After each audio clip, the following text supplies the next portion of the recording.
Hello everyone, I hope you are well guys. So today topic is how to calculate payback period.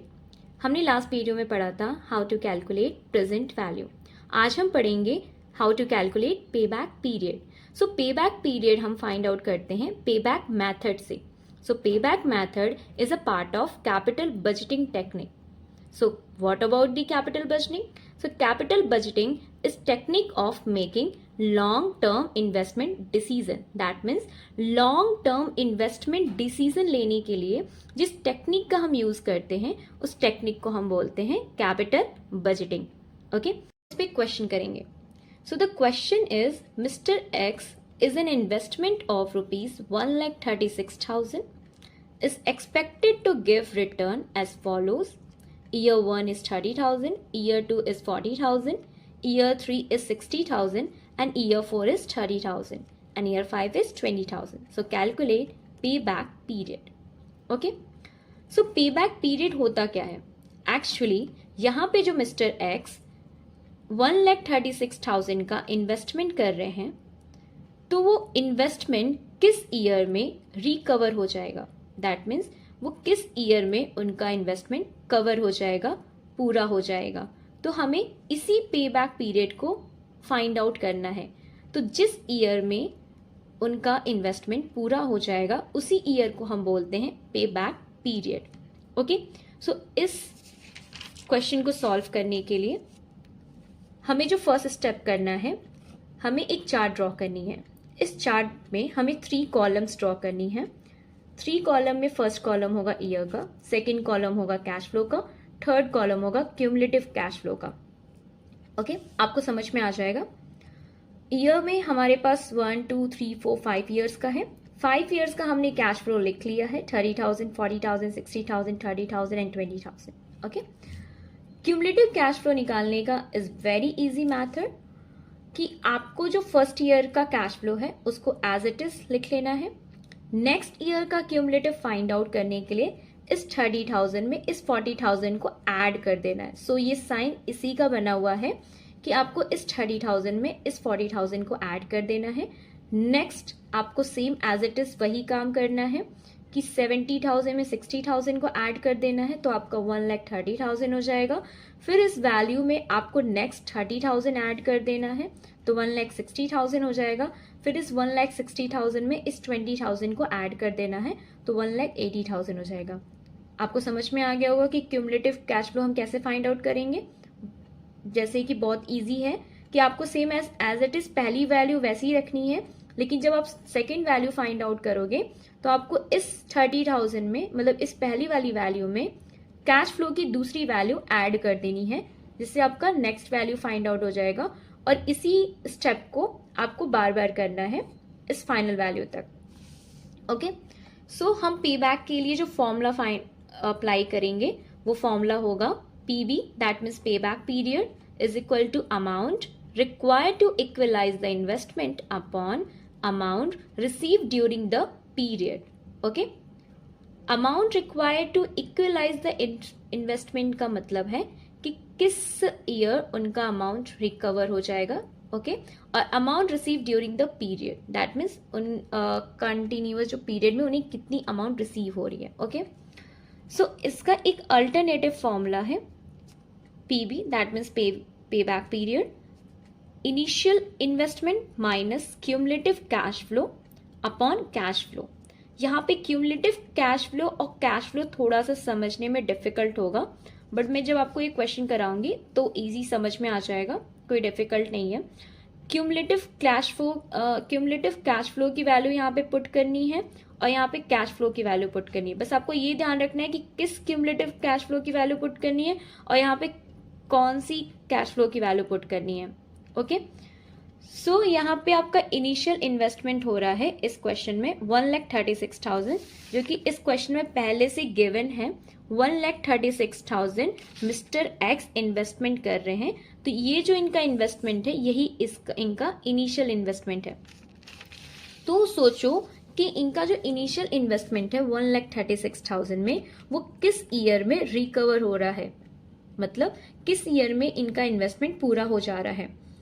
तो हम cash flow के नहीं देखेंगे, I mean हम cash flow के column में नहीं देखेंगे, हम क्यूमुलेटिव कैश फ्लो के कॉलम में चेक करेंगे कि किस ईयर में 1,36,000 जो इन्वेस्टमेंट है वो पूरा हो जा रहा है। तो हम देख रहे हैं कि 30,000, 70,000 ये तो उससे कम आ रहा है, 1,30,000 ये भी 1,36,000 से कम है, लेकिन 1,30,000 के जब हम पार जाएंगे उसके बाद जाएंगे तो हमारा 1,36,000 आ रहा है। दैट मीन्स हमारा थर्ड और फोर्थ ईयर के बीच में 1,36,000 इन्वेस्टमेंट जो है वो पूरा हो जाएगा। लेकिन थर्ड और फोर्थ ईयर के बीच में आ रहा है, कोई फिक्स वैल्यू नहीं आ रही है, तो इस फिक्स वैल्यू को फाइंड आउट करने के लिए हम इस फॉर्मूले को सॉल्व करेंगे। ओके, तो कैसे सॉल्व करेंगे? हमने अभी देखा कि हमारा जो 1,36,000 इन्वेस्टमेंट है वो थर्ड ईयर और फोर्थ ईयर के बीच में पूरा हो रहा है। तो थर्ड ईयर फोर्थ ईयर के बीच में पूरा हो रहा है, तो हम इसे मार्क कर लेंगे, थर्ड ईयर और फोर्थ ईयर के बीच में पूरा हो रहा है। ओके, इस अल्टरनेटिव फॉर्मूले में हम फॉर्मूला वैल्यू पुट करेंगे। तो इस अल्टरनेटिव फॉर्मूले में जो हम वैल्यू पुट कर रहे हैं, पहला है इनिशियल इन्वेस्टमेंट। तो इनिशियल इन्वेस्टमेंट तो हम जान रहे हैं कि हमारा 1,36,000 का इन्वेस्टमेंट हुआ है, माइनस हम इसमें माइनस करेंगे क्यूमुलेटिव कैश फ्लो को। लेकिन क्यूमुलेटिव कैश फ्लो हम कौन सा लेंगे, थर्ड ईयर लेंगे या फोर्थ ईयर का लेंगे? क्यूमुलेटिव कैश फ्लो हम लेंगे थर्ड ईयर का, और थर्ड ईयर का क्यूमुलेटिव कैश फ्लो कितना है, 1,30,000। तो यहाँ पे जो हम क्यूमुलेटिव कैश फ्लो रखेंगे वो थर्ड ईयर का रखेंगे। ध्यान रखना, जिस 2 ईयर्स के बीच में हमारा थर्ड ईयर और फोर्थ ईयर के बीच में जो हमारा इन्वेस्टमेंट पूरा हो रहा है, तो हम थर्ड ईयर का लेके चलेंगे। याद रखना, हम थर्ड ईयर का लेके चलेंगे, कम वाली वैल्यू का हम क्यूमुलेटिव कैश फ्लो लेके चलेंगे, ज्यादा वाली नहीं, कम वाली वैल्यू का क्यूमुलेटिव कैश फ्लो लेके चलेंगे। तो हमने यहाँ पे कम वाली वैल्यू का मतलब थर्ड ईयर की वैल्यू का क्यूमुलेटिव कैश फ्लो वैल्यू हमने यहाँ पे पुट कर दिया है 1,30,000। उसके बाद हम नीचे कैश फ्लो लिखेंगे। अब ये जो कैश फ्लो है वो किस ईयर का होगा? हमने बात किया था थर्ड ईयर और फोर्थ ईयर, तो थर्ड ईयर का हमने क्यूमुलेटिव कैश फ्लो रख लिया, और फोर्थ ईयर का हम क्या रखेंगे, कैश फ्लो रखेंगे। ओके गाइज, फोर्थ ईयर का क्या रखेंगे, कैश फ्लो रखेंगे। तो हम फोर्थ ईयर का कैश फ्लो 30,000 रखेंगे। जब हम इसे सॉल्व करेंगे तो हमारा आ जाएगा 6,000 अपॉन 30,000। जब हम इसे सॉल्व करेंगे तो हमारी वैल्यू आ जाएगी 0.2। तो ये 0.2 जो आएगी वो एक फ्रैक्शनल वैल्यू होगी, मतलब 0.2 एक वैल्यू होगा, लेकिन हमें इसे परसेंटेज में चाहिए। तो परसेंटेज में कन्वर्ट करने के लिए हम इसे 100 से मल्टीप्लाई करेंगे। तो जब 100 से मल्टीप्लाई करेंगे तो हमारी वैल्यू हो जाएगी 20%। ओके, तो 20% अब भी आया है थर्ड और फोर्थ ईयर के बीच का, कोई हमें पर्टिकुलर डे या पर्टिकुलर मंथ नहीं पता चला है। तो हमें निकालने के लिए, पर्टिकुलर डेज निकालने के लिए हम क्या करेंगे, हम थोड़ा सा एक्स्ट्रा स्टेप यहाँ पे करेंगे। हम जानते हैं कि इन 1 ईयर 365 डेज होते हैं, ओके, और 366 भी होते हैं, लेकिन हम 365 लेके चलेंगे। ओके, तो 365 का हम 20% फाइंड आउट कर लेंगे। जब हम 365 का 20% फाइंड आउट करेंगे तो यहाँ पे मैंने 20 को 20% को 20/100 में कर दिया है। आप इसे अगर सॉल्व करोगे तो अगर आपका आंसर आ जाएगा 73 डेज। तो 365 डेज का 20% कितना होगा, 73 डेज। तो हमारा पे बैक कितना आ गया है, पे बैक हमारा जो आया है वो 3 ईयर्स 73 डेज होगा। कैसे?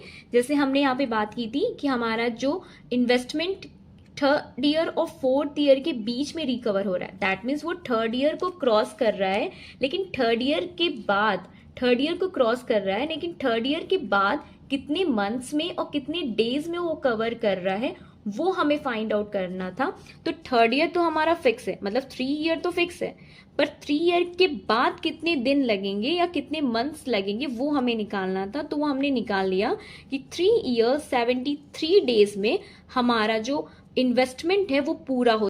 सो गाइज, इस क्वेश्चन में हमारा पे बैक पीरियड कितना आ गया, 3 years 73 days. That means mister x ने 1,36,000 का जो उन्होंने इन्वेस्टमेंट किया है वो 3 ईयर्स 73 डेज में रिकवर हो जाएगा। मतलब 3 ईयर्स 73 डेज में उनका इन्वेस्टमेंट पूरा उन्हें मिल जाएगा।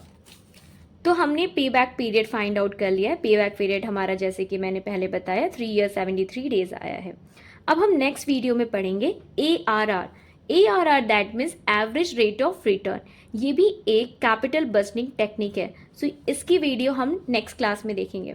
Okay, so guys thank you so much. I hope ये वीडियो आपको अच्छी लगी हो और आपको ये क्वेश्चन समझ में आया हो कि हम कैसे पे बैक पीरियड फाइंड आउट करते हैं।